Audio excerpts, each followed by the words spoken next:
დაპირებისამე ბრუნდების სტუდიაში ჩვენ სტუმრებთან ერთად და ვიწყებთ საუბარს კალენდარული სინამდვილის გათვალისწინებით მეტად აქტუალურ თემაზე, ბავშვების გაციებაზე, ბავშვების ვირუსულ დაავადებებზე.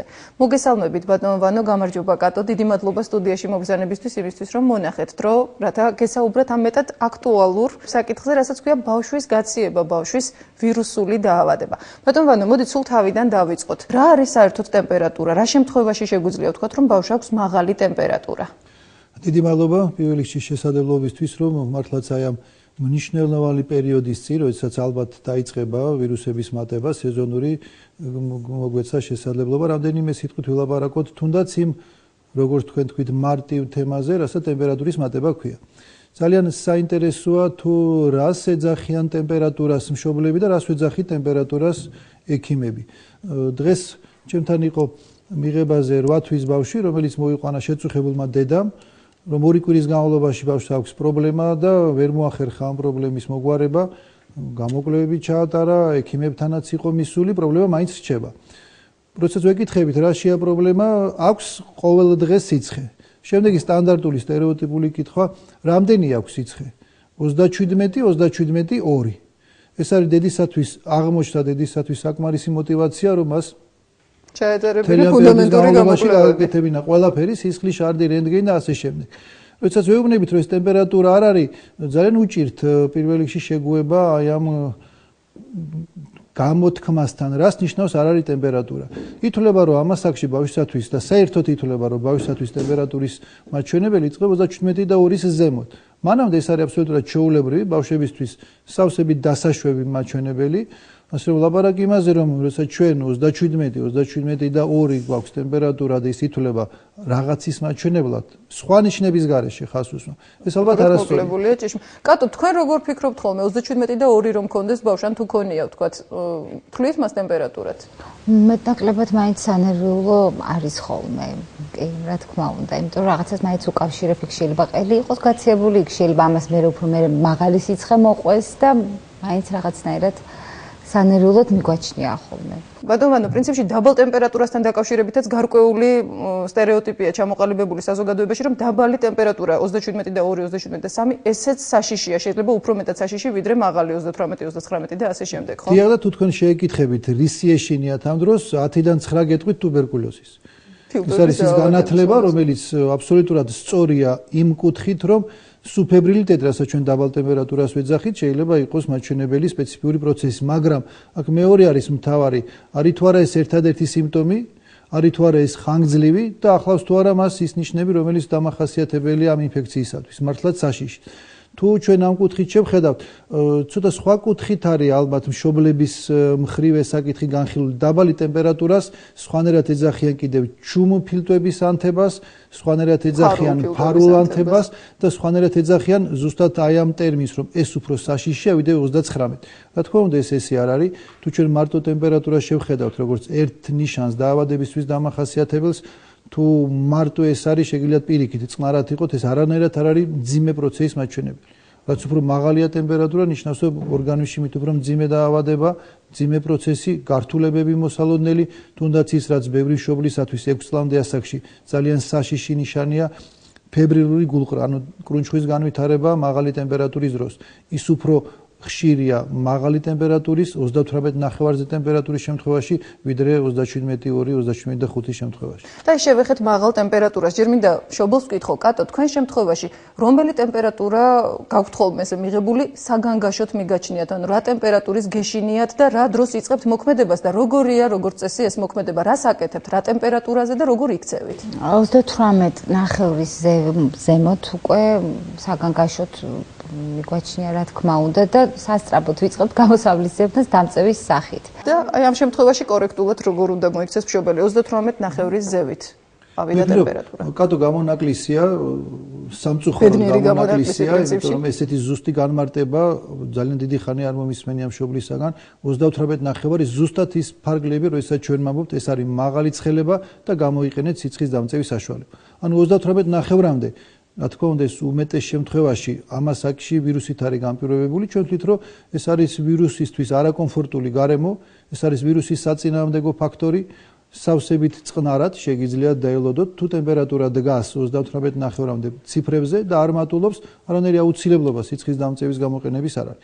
მეორე მხარე არის მეორე შეხედულება ალბათ უფრო ხშირი ნებისმიერი ტემპერატურის დროს გამოყენება სიცხის დამწევის. სასწრაფოდ დაიწყოს მოქმედება ტემპერატურის გასაცემად. ეს ესე არ არის, თუ თქვენ გაქვთ ტემპერატურა და ეს არ არის იმ ფარგლებში, როდესაც ჩვენ 38.5-ს ვეძახით, სავსებით დასაშვებია იყოს წყნარად. ის მეთოდები, რომელსაც ჩვენ ამ დროს ვიყენებთ, ყოველთვის შეგიძლიათ გამოიყენოთ სიცხის მიცემა უფრო მეტი რაოდენობით, წყნარი, კომფორტული გარემოს შექმნა, არავითარ შემთხვევაში 9, 7 და 8 ტანსაცმლის ჩაცმა.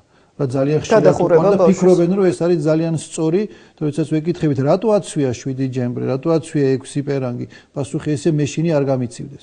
ამ დროს ბავშვი იმ სახლში, სადაც 6 და 7 აცვია, დარწმუნებული იყავით რომ ტემპერატურაც 24-25 გრადუსია. ყველა გზით შექმნილი. ეს არის გამათბობელი, ეს არის დაკეტილი ფანჯრები. აი დაკეტილი ფანჯრები, პრინციპში ესეც სერიოზული ის ცნომაა, რომელსაც ხშირად უშვებენ ხოლმე მშობლები, ხო? აღარ უნდა ჰაერი, აღარ უნდა გარეთ გასვლა, აღარ უნდა ბანაობა და ასე შემდეგ. ანუ ჩავთქმუნოთ მაქსიმალურად, ჩავაცვათ როგორც თქვენ ბრძანეთ 6 და 7 პერანგი. აი თუნდაც ჰაერის მომენტი რამდენად მნიშვნელოვანია, როდესაც ბავშვს აქვს ტემპერატურა, რამდენად შესაძლებელია, მოდით ესე ვთქვათ. თუნდაც განიავება ოთახისა რამდენად უპრიანია. არა მხოლოდ შესაძლებელი, ჩვენ ვთვლით რომ როდესაც ბავშვს სასუნთქი სისტემის დაავადება აქვს, მისთვის სუფთა ჰაერი ითვლება ერთ-ერთ ყველაზე მნიშვნელოვან კომპონენტად სწორი ეფექტური მკურნალობის. როდესაც ჩვენ ფილტვების ანთების მკურნალობის ეროვნულ გაიდლაინს ვქნიდით, იქ ერთ-ერთ კომპონენტად წერია მიაწოდეთ დამატებით ჟანგბადი. ჟანგბადი ყოველთვის არ არის ის ჟანგბადი, რასაც სამედიცინო ჟანგბადი ქვია, ეს არის სუფთა ჰაერი. ანუ თუ თქვენ გინდა თქვენ ბავშვს სასუნთქი სისტემის დაავადებით შველა მისცეთ, მისთვის არანაირად არ იქნება კარგი და ეფექტური დაკეტილი ფანჯრები პირიქით. აქ ლაპარაკი არა მხოლოდ ღია ფანჯარაზე, აქ ლაპარაკი იმაზე, რომ იქნებ დღეში რამდენჯერმე გაიყვანოთ ბავშვის საძინებლიდან, გაანიავოთ, ორ პირი გააკეთოთ და შესაბამისად შექმნათ იმის პირობა, რომ თუნდაც იმ ოთახში დაგროვილი ის ჰაერი, რომელიც აუცილებლად შეიცავს ვირუსს და ბაქტერიას, არ იყოს სხვებისთვის გადამდები.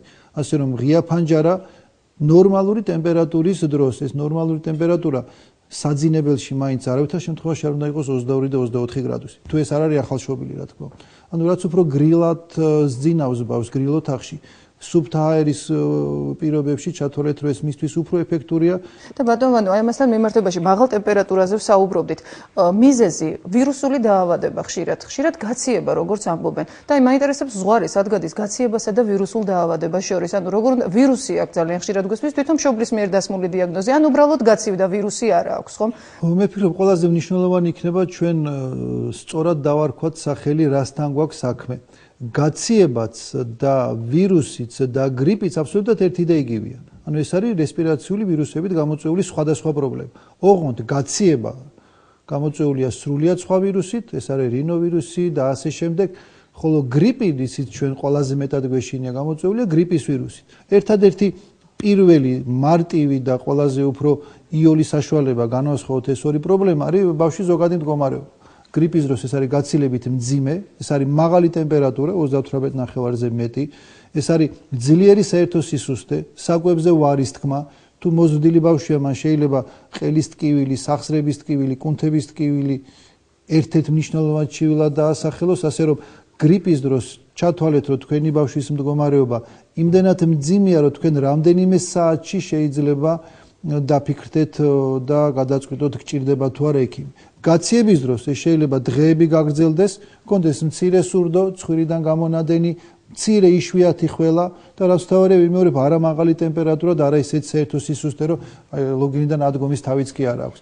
ასე რომ ტემპერატურა და ზოგადი მდგომარეობა სავსებით საკმარისი არ ჭირდება მას სპეციალური კვლევა. ანუ ზღვარი ძალიან მკვეთრია, ძალიან მარტივად შეიძლება მშობელს განასხვავოს, ეს არის გრიპი თუ ეს არის გაციება. და ალბათ საინტერესო იქნება სოფოსაც თუ ვკითხავთ. სოფო, როგორ გრძნობ ხოლმე თავს, როდესაც სიცხე გაქვს და ავათა ხარ?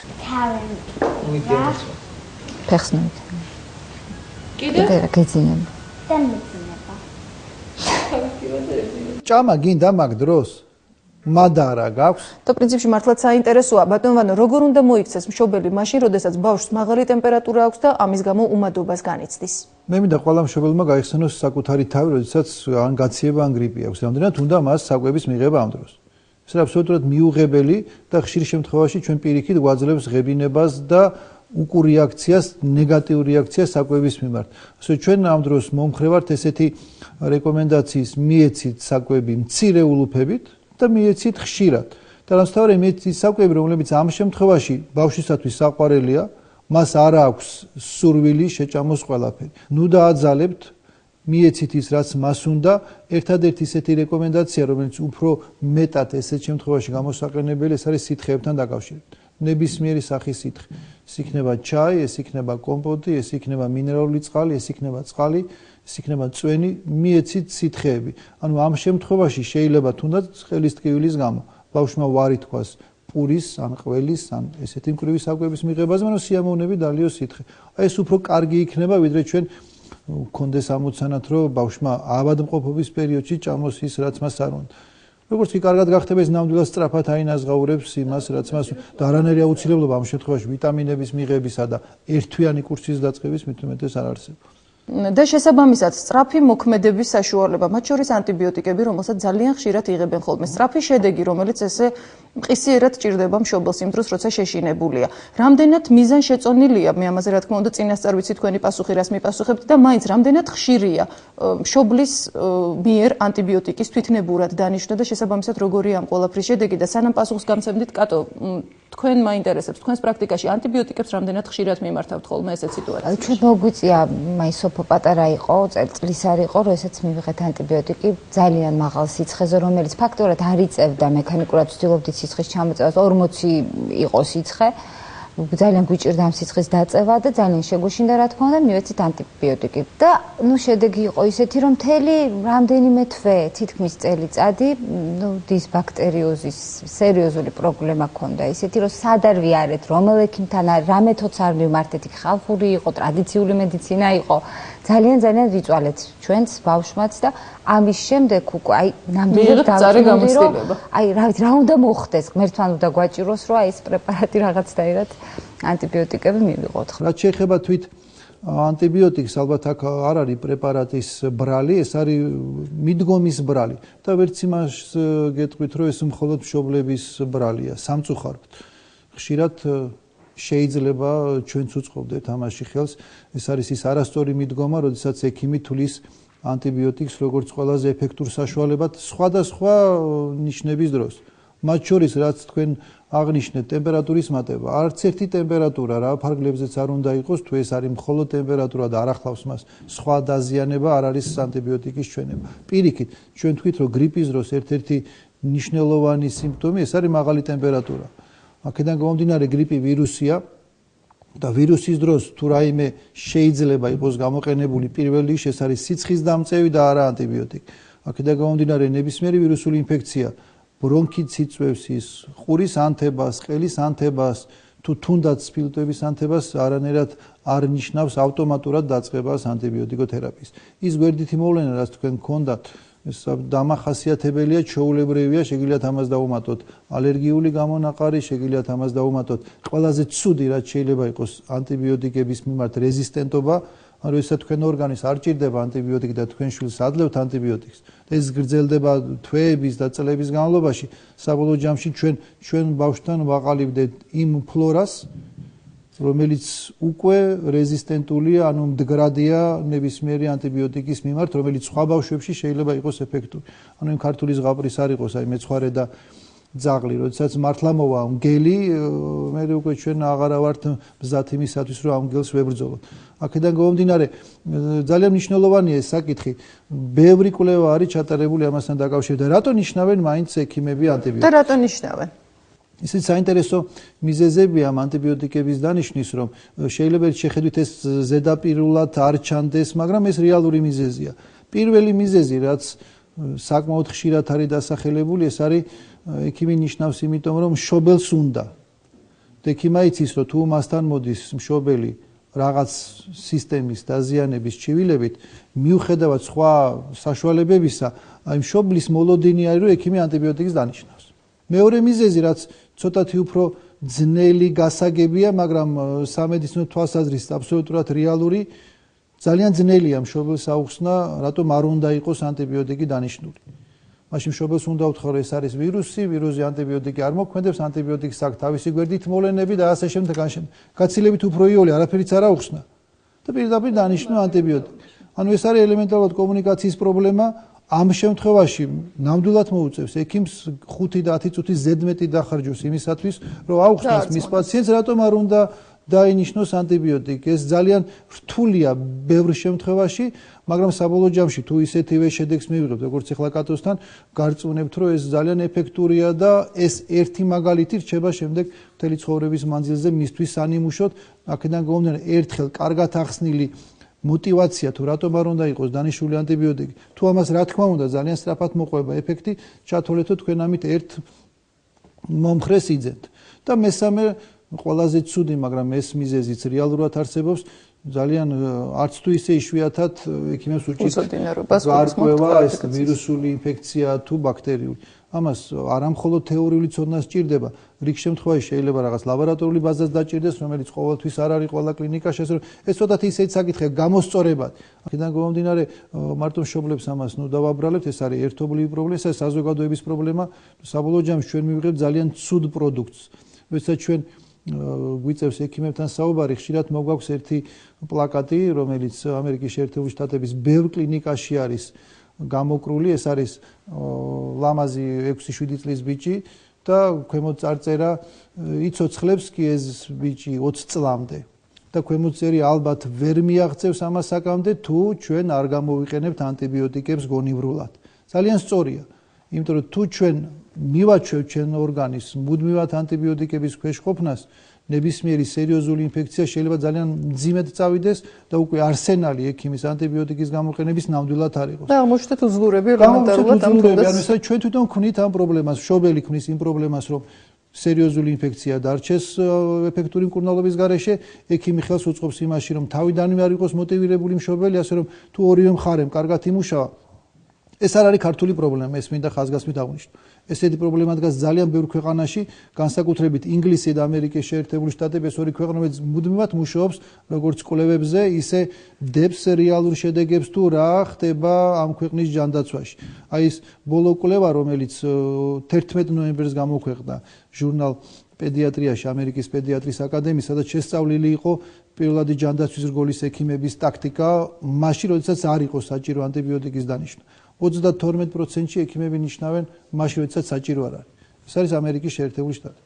ანუ პრინციპში ქვეყნის მომზადების დონეს, განვითარების დონეს ნაკლებად აქვს მნიშვნელობა, ალბათ სუბიექტური ფაქტორებიც არის, ექიმის განწყობაც, რომ ძალიან სერიოზული პრობლემა. პრობლემა დგას ყველგან, ყველა ქვეყანაში მეტ-ნაკლებად, რა თქმა უნდა, მაგრამ ჩვენც მათ შორის ავარ და ძალიან კარგი იქნება თუ აი თქვენი გადაცემისა და ისეთი მშობლების წყალობით, როგორც კატოა, ამ პრობლემას ცოტა სხვა კუთხით შევხედავთ, იმიტომ რომ ეს ადრე თუ გვიან უნდა დასრულდეს. არ შეიძლება ეს უსასრულოდ გაგრძელდეს. არ შეიძლება მუდმივად ვიყოთ რაღაც ახალი ანტიბიოტიკის მოლოდინში, რომელიც ყველაზე სწრაფად, ყველაზე ეფექტურად. ეფექტურად როგორც ეს არის უძვირესი ანტიბიოტიკი, როგორც ეს ამის შექმნა სჭირდება წლები და მილიარდები. აქედან გამომდინარე, ჩვენ შეიძლება იმ ნაბიჯამდე მივიდეთ, რომ აღარ დაგვრჩეს ეფექტური საშუალება, ასე რომ თუ ჩვენ ამ პრობლემას ამ კუთხით შევხედავთ, ეს ჩვენი მომავალი თაობების თავით ძალიან დიდი დადებითი ნაბიჯი. და ბატონო, კი ბატონო, კატოს აქვს კითხვა. აი მე მახსოვს და ესე ვიცი, რომ საერთოდ როცა ანტიბიოტიკი ინიშნება, ის ინდივიდუალურად უნდა დაინიშნოს თითოეულ ადამიანს. ანუ რომელი ანტიბიოტიკი უხდება აი ამ ადამიანს და აი მის დაავადებას, ასე ვთქვი. ამისთვის რაღაც გარკვეული ანალიზის ჩატარებაა ხო საჭირო და დღესდღეობით როგორც მოვუყურებ, ესეთი რამე არ ხდება საერთოდ და აი ეს როგორ უნდა მოხდეს? ნამდვილად უნდა ჩატარდეს ეს ან შეიძლება ალერგიული იყოს ადამიანი ანტიბიოგზნობელობა? აი ამდენი ხანი კატოზის და პირველად თქვა ის რაც არ უნდა ეთქვა. ძალიან მეწყინა, მაგრამ რა ვქნა, ეს თქვენი შეხედულებაა, მაგრამ ორი რამ მინდა გითხრათ. პირველ რიგში არანაირად არ არის ინდივიდუალური. ეს არის ინდივიდუალური დაავადებისათვის და არა ადამიანისათვის. ანუ თუ არსებობს 5 სხვადასხვა ადამიანი, ვისაც ერთ და იგივე დიაგნოზი აქვს, თქვათ ყურის ანთება ან ფილტვების ანთება, ყველა მათგანმა უნდა იყოს ერთ და იგივე ანტიბიოტიკი. მაგრამ მეორე მხარეში აბსოლუტურად სწორი ხართ, ეს არის ალერგია. აქ უკვე ნამდვილად საჭიროა ინდივიდუალური მიდგომა. თუ თქვენ იცით, რომ როდესმე თქვენ შვილს ჰქონდა ალერგიული რეაქცია რომელიმე ანტიბიოტიკი, ნებისმიერი ანტიბიოტიკის მიმართ, მან არ არის ლაპარაკი ჯგუფზე თუ თქვენ გქონდათ რეაქცია ნებისმიერი ანტიბიოტიკის მიმართ, აი ახალი ანტიბიოტიკი ან იგივე ანტიბიოტიკი უნდა იყოს დანიშნული ძალიან დიდი სიფრთხილით. და ბატონო ვანო, აქვე მინდა ერთი კითხვა დაგისვათ. აი ძალიან ხშირად საუბრობენ ხოლმე, რომ ჩემ შულს აქვს დაბალი იმუნიტეტი, იმიტომ რომ ხშირად ცივდება, ხშირად ემართება ვირუსული დაავადება და ასე შემდეგ. მას იმუნიტეტი არ უვარ განპირიქით, არა, ჩემსაც პირიქით მაღალი იმუნიტეტი აქვს. პრაქტიკულად წლის მანძილზე ისე გაივლის წელიწადი, რომ არ გაცივდება და სიცხე არ აუწევს, ტემპერატურა არ ექნება, ხომ? ამ შემთხვევაში იმუნიტეტთან დაკავშირებით რა შეიძლება ითქვას? რა არის ზოგადად იმუნიტეტი, როგორ შეიძლება თუ შეიძლება ზოგადად მისი გამაგრება, როგორც ხშირად ამბობენ ხოლმე ხალხში, იმიტომ რომ იმუნიტეტი გავაძლიეროთ, უნდა გავაკეთოთ ეს და ძალიან ვრცელი ჩამონათვალი როგორც წესი სხვადასხვა საშუალებებისა, ხო? სულ რამდენიმე სამედიცინო ტერმინია, რომელიც ჩვენმა მოსახლეობამ იცის ძალიან კარგად და ერთ-ერთი არის იმუნიტეტი. ეს არის ერთ-ერთი ყველაზე საყვარელი სიტყვა, რომელიც ბევრი მშობლისათვის ხდება ექიმებთან ხშირი ვიზიტისა და თუნდაც ზედმეტი ნერვიულობის საბაბი. ანუ ლაპარაკი იმაზე, რომ თუ მისი შვილი წლის განმავლობაში 2-3 გახდა ავად, ეს არის უკვე ხშირ შემთხვევაში საბაბი იმისა, რომ ეძებონ იმუნიტეტის პრობლემები, ეძებონ ის საშუალებები, რომლებიც სამწუხაროდ ძალიან ბევრია აფთიაქშიც და არამხოლოდ და ხელი შეუწყონ იმუნიტეტის ზრდას. თქვენთან თუ არის ხოლმე ეს პრობლემა, კატო უკაცრავად ბატონო ვანო, ანუ იმუნიტეტთან გაქვთ ხოლმე რაღაცა უხერხული დამოკიდებულება, ასე ვთქვათ, გეჩვენებათ, რომ იმუნიტეტი არ აქვს საკმარისი ბავშვთან პირიქით. კი, რა თქმა უნდა, რა როცა აქვს სიცხე, იმიტომ რომ მაშინ ვთვლით, რომ იმუნიტეტი დაბალია ცოტა, რომ ხო, რახან სიცხე, რახან გადაედო, რახან ავად გახდა, მაგრამ აი რაღაცნაირად ესე პრეპარატების თვალსაზრისით არ მაქამდე არ მისვლა. პრეპარატებით იმუნიტეტს არ აყოლებს. უფრო ჰაერით ვცდილობთ ამ ეტაპზე. აი კიდევ ერთი კარგი რაც გავიგონე, აბსოლუტურად სწორია. სამწუხაროდ ის მიდგომა, რომელიც ეხლა არის სოფლიოში და ის მიდგომა, რომელიც იყო საბჭოთა კავშირის დროს, ძალიან განსხვავდება ერთმანეთისგან. ჩვენ გვქონდა განსაზღვრული ციფრები 4-6 თუ ბავშვი ხდებოდა 4-ჯერ ან 6-ჯერ ავად, ის უკვე გადიოდა ხშირად მოავადე ბავშვების კატეგორიაში. ეს იყო სერიოზული პრობლემა, ამაზე მუშაობენ ინსტიტუტები, უამრავი დისერტაცია დაცული და ასე შემდეგ. როგორც ირკვევ, ეს არის აბსოლუტურად ყველაფერი არანაირად საუბარი იმაზე, რომ თუ თქვენი შვილი 5 წლამდე ასაგზია საუბარი. წლის განმავლობაში გახდა 6-ჯერ ავადე, ის არის ხშირად მოავადე, მას იმუნიტეტის პრობლემა, კვლევა სჭირდება და ხანგრძლივი და არც თუ ისე იაფი მკურნალობა არ არის სწორი. ძალიან შორს არის რეალობისაგან. ყველაზე მთავარია ჯერ განვასხვაოთ თუ რას ვეძახით ავადობას. თუ ეს არის 5-დღიანი, 6-დღიანი ავადმყოფობა, რასაც ჩვენ გაციებას ვეძახით, რაც სეზონურია განსაკუთრებით შემოდგომა ზამთრის პერიოდში, ანუ თქვენი შვილი ავად არის, აქვს მცირე ტემპერატურა, ყელიტკივა, საკვებს არ იღებს 5-6 დღეში, ეს ყველაფერი მთავრდება, ესეთი შემთხვევა წლის განმავლობაში სავსებით დასაშვებია იყოს 6-იც, 8-ც და 10-ც. ეს არ ითვლება ხშირად ავადობა. ამას არ ჭირდება არც იმუნიტეტი და არ ჭირდება არც მედიკამენტები. ის რაც თქვენ თქვით, ეს არის ყველაზე სწორი. თუ თქვენ ფიქრობთ, რომ ესეთი შემთხვევა, ის რაც მისაღებია, ეს არის სპორტი, ეს არის ცეკვა, ეს არის სუფთა ჰაერი, ეს არის მთა და ზამთარში თოვლი, ზაფხულში მთა და ზღვა და რაც მთავარია სრულფასოვანი კვება. არა მსუქანი ბავშვები. მე ძალიან მიყვარს ლოყაზე ჩქმეტა და მოფერება ბავშვის, მაგრამ ნამდვილად არ არის კარგი. პირიქით, ითვლება მსუქანი ბავშვი ყოველთვის უფრო ძნელად იტანს ავადმყოფობას, ვიდრე გამხდარი ბავშვი. ანუ პრინციპში ცხოვრების ჯანსაღი წესის დაცვა თუ სავსებით სწორია. საუბარს ეს არის ის მთავარი პოსტულატი, რომელიც უნდა ახსოვდეს ყველა მშობელს იმისთვის, რომ თუნდაც მომზადებული შეხვდეს იმას, რაზეც ჩვენ ახლა ვსაუბრობდით, მაღალ ტემპერატურას, ვირუსებს გაციებას და ასე შემდეგ. მე იზღამჩება, დიდი მადლობა გადაგიხადოთ სტუდიაში მობრძანებისთვის, იმისთვის, რომ მონახეთ დრო და გვესაუბრეთ იმ მეტად აქტუალურ საკითხზე, რასაც ვირუსებთან გამკლავება, ვირუსული დაავადებების მართვა ქვია. კიდევ ერთხელ დიდი მადლობა.